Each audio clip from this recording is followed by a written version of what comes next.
panapanahon lang yan eh. Ganun lang. Kasi kahit magkukuda ako, o wala rin namang mangyayari, napakalayo ko. 1,000 miles away ako.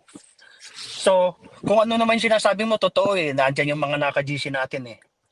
At saka, alam mo yan, si PH, na ano rin naman ako eh, kung kumbaga na, na brainwash din niya ako dahil pati tuloy yung keto, mentionin ko na, sorry Osang ah, nagalit din ako kay Osang ng gusto kasi sa ano niya eh, susulsul niya, napaniwala niya kami. So, ayan, humingi ako na sorry. Alam ko na nasaktan ko rin naman siya. Mga salita ko. At ako naman ang sasabihin ko lang, wala akong masabi. Panapanahon lang yan. Putang ina mo. Bilmon, tandaan mo to. Putang ina mo. Yun lang ang sasabihin ko. At amazing. Kanya ba siya amazing? Yes, Kuya Mustang. Sige, suporta ako sa'yo. Sabihin mo kay AQ.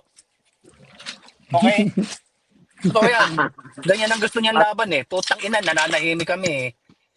Puking inang yan. Pero gusto ko pag nagkausap tayo, meron akong sasabihin sa'yo na gusto ko pagbigyan mo rin ako. Okay? Susuportahan kita sa laban mo. Putang inang yan. Hindi, alam kong malakas ang laban mo, pero susuportahan kita.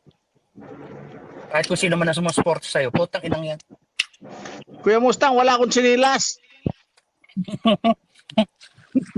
Alam mo ba yung storya ng tsinelas?